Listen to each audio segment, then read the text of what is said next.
Conoce la historia del primer campeón mundial negro y de los primeros boxeadores afroamericanos sobresalientes.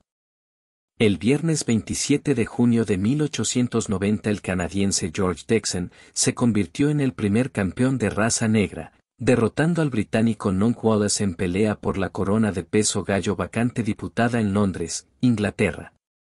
Dixon queda registrado como pionero en la historia de los campeones mundiales de boxeo de raza negra, tras su resonante victoria sobre el inglés Wallace por abandono. Muy golpeado y agotado físicamente, Wallace arrojó la toalla en el 18º round. El combate estaba pactado a 30 asaltos y se disputó con guantes de 4 onzas. George Dixon tenía velocidad en las manos y era muy rápido también con los pies, sabía golpear fuerte con las dos manos, pero en su mayoría utilizaba la izquierda recta acompañada de un derecho rígido. Esa noche Dixon sentó un precedente. Alejado de los focos que unas décadas después iluminarían a los Joe Louis, Sugar Ray Robinson o Muhammad Ali, fue el primero en mostrar el camino. Sin embargo, la historia parece no haber reconocido lo suficiente a Little Chocolate, como se le apodaba. Abrió camino a campeones mundiales negros. El boxeador canadiense, que también sería poco después campeón mundial en el peso pluma, abrió el camino a varios campeones mundiales negros como Joe Gans o Joe Walcott. El boxeo fue un pequeño oasis de libertad, en una sociedad marcadamente racista. George Dixon nació el 29 de julio de 1870 en Africville, una pequeña población canadiense ubicada en la costa sur de Halifax, Nueva Escocia, Canadá. Su estatura pequeña, apenas 1,60 metros, no impidió que desde bien niño se subiera a los cuadriláteros. Dixon pasó a la historia cuando se convirtió en el primer campeón negro de la historia del boxeo, a pesar de que 2 años antes logró un hito incluso mayor. Empezó a boxear muy joven y con 17 años, el 10 de mayo de 1888, disputó con el neoyorquino Tommy Spider Cale el título mundial de los pesos gallo. Para su desgracia, el campeonato no tenía carácter oficial. Dixon se hizo con la victoria y se convirtió, siendo aún menor de edad, en el primer campeón negro en cualquier categoría boxística. Lo realmente extraordinario, más allá de la victoria, es que en aquel momento todavía era menor de edad y que ese título no era oficial. Lo fue cuando el 27 de junio de 1890 venció al inglés Nonk Wallace. Menos de un año después de su triunfo sobre Wallace, Dixon renunció al título, previa defensa exitosa, para comenzar a pelear como peso pluma. La subida de kilogramos no afectó a su rendimiento encima del cuadrilátero. Justo después, puso en marcha un espectáculo de vodevil con él como principal atracción, y que recorrió Norteamérica. Dixon comienza a pelear como peso pluma. Dixon, que había renunciado al título, previa defensa exitosa, comenzó a pelear como peso pluma.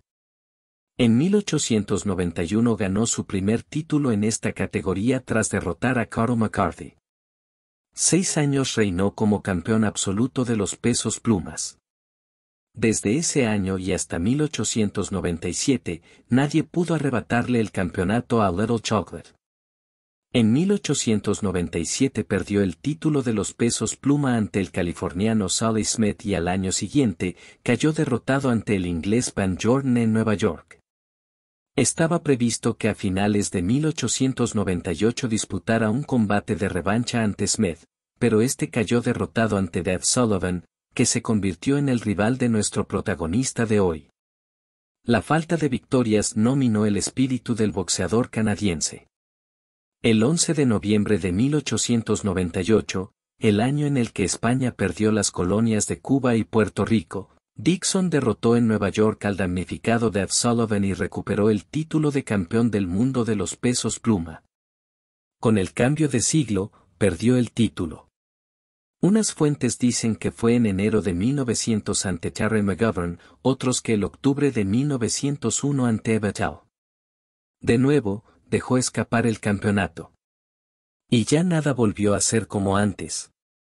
Sea como fuere, Por aquella época el púgil se trasladó a Boston y posteriormente a Nueva York, pero acabó sumido en la pobreza y murió en la ciudad de los rascacielos el 6 de enero de 1908, con 37 años de edad.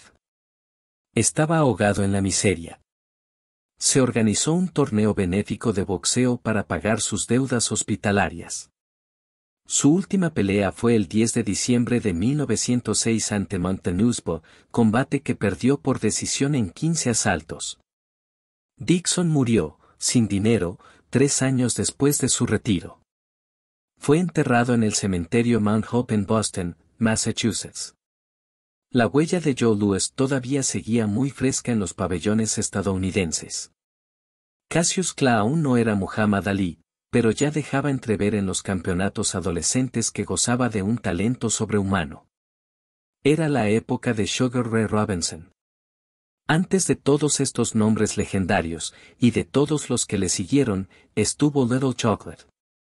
George Dixon es recordado como uno de los mejores boxeadores gallo y pluma de la historia, aunque por encima de todo, como un pionero. Comenzó una nueva era. Con los crecientes números de afroamericanos destacando en el boxeo, comenzaron los títulos importantes. Así fue el caso de Joe Gans, campeón mundial de pesos ligeros en 1902, y Jack Johnson, campeón mundial de pesos pesados en 1908. Estas victorias le quemaban las entrañas a varios contrincantes blancos, por lo que la respuesta más fácil era la discriminación. El racismo llegó a ser tan descarado que boxeadores blancos se negaban a pelear contra negros simplemente por su color de piel. Figuras destacadas como John Sullivan, Jim Corbett y Jack Dempsey se negaron a pelear contra boxeadores afroamericanos. Tristemente, una medida normal en ese momento de la historia del boxeo. Racismo y pugilismo, Estados Unidos versus Alemania nazi. Otra medida atroz eran las peleas arregladas, donde le pedían al boxeador de raza negra que perdiera. Joe Gans fue víctima de esta práctica, casi siempre contra boxeadores blancos de notable nivel inferior. Por otro lado, cuando el boxeador afroamericano Jack Johnson ganó el campeonato mundial, fue tan acosado por sus detractores racistas que se vio forzado a abandonar los Estados Unidos. Pese al ambiente tan pesado que existía desde hace siglos, los afroamericanos continuaron en búsqueda de sus carreras deportivas en el boxeo, principalmente en el periodo de la Gran Depresión. Cuando el boxeo dejó de ser entre dos peleadores, para convertirse en una pelea de dos naciones. Todos recuerdan aquel espectáculo que fue más que una simple pelea, Estados Unidos versus la Alemania nazi. Pocos años antes de que estallara la Segunda Guerra Mundial, se organizó una pelea. Era el año de 1936 y los contendientes serían el afroamericano Joe Louis y el alemán Max Schmeling.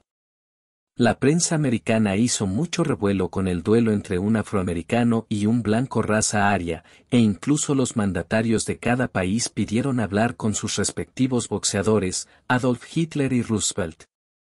No era una simple pelea, se trataba de un evento cargado de simbolismo político y social. La batalla estuvo muy reñida, sin embargo, en el round 12 el alemán ganó por nocaut. En la primera pelea entre ambos, no era posible, ver en la lona al bombardero de Detroit, no parecía posible. Venía de ganar 15 peleas con 12 knockouts consecutivos. Había fulminado a varios rivales durísimos como el gigante italiano Primo Carnera, el ex campeón mundial Max Baer, el vasco Paulino Uskudun. Tipos de acero, tremendos peleadores. En aquella noche calurosa de junio de 1936, el Yankee Stadium, donde juegan los Yankees, pleno Bronx, los casi 57,000 espectadores, intentaron levantar a Joe Louis.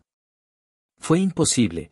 Quien sucedía a Jack Johnson como la esperanza pugilística de los negros, debió escuchar la cuenta de 10 segundos. A las 7 de la mañana del 20 de junio de 1936, horas después del tremendo batacazo en Nueva York, el presidente de la Alemania nazi, Adolf Hitler, convocó de urgencia a su ministro para la Ilustración Pública y Propaganda del Tercer Reich, el también abominable, Joseph Goebbels. Hitler, orgulloso y oportunista, le ordenó a Goebbels que convirtiese el triunfo de Max Schmeling en un símbolo de la superioridad de la raza aria.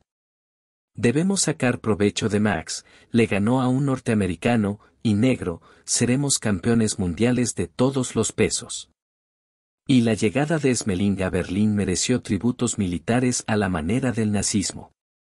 Desfile, consignas de superioridad y discursos discriminatorios. Max Schmeling, el ganador, el autor del hecho, siempre se sintió avergonzado del nazismo y años después, a favor de su fama y prestigio logró ayudar a muchos judíos a huir de la Alemania de Hitler. Un año después, en 1937, Joe Louis ganó el título mundial de pesos pesados, pero declaró que no se consideraría campeón mundial hasta ganarle en revancha al alemán Max Schmeling. Y así fue, para 1938 ya se había organizado la pelea y fue vista como un enfrentamiento entre Estados Unidos y la Alemania nazi. Joe Louis ganó la batalla, un momento clave para la historia de la democracia afroamericana. Goebbels quería a toda costa que el campeón del mundo, Jimmy Braddock, fuera a Alemania a exponer su corona. Un título que había obtenido tras muchos esfuerzos y sacrificios ante Max Baer. Este humilde campeón del mundo, estibador y muchas veces mendigo en el puerto de Nueva York, con dolorosas lesiones en sus manos, fue bautizado como «Hombre Cenicienta» por el periodista, cuentista y escritor Damon Runyon del New York Journal American. Es que para Braddock haberle ganado a Baer era como haber logrado un sueño imposible. Desde la cárcel de Alcatraz, Al Capone, quien se hallaba cumpliendo una condena de 11 años por evasión de impuestos, había perdido más de $20,000 apostándole a Joe Louis. Desde allí le envió un mensaje al manager de Jimmy Braddock: de ninguna manera irás a Berlín para pelear con Schmeling. Joe Gould, apoderado de Braddock, no solo estuvo de acuerdo. Más aún, era judío, odiaba al nazismo y sabía además que jamás le permitirían entrar a Alemania. Como hemos visto, estos boxeadores pueden considerarse fácilmente héroes de varias generaciones, por todo su empeño y sacrificio para que otros pudiesen gozar algún día de mejores oportunidades. Esperamos haya sido de tu agrado el video. Nos ayudaría mucho nos des un buen like, te suscribas al canal y actives la campanita para que YouTube te anuncie cuando subimos un video. Muchas gracias y hasta pronto.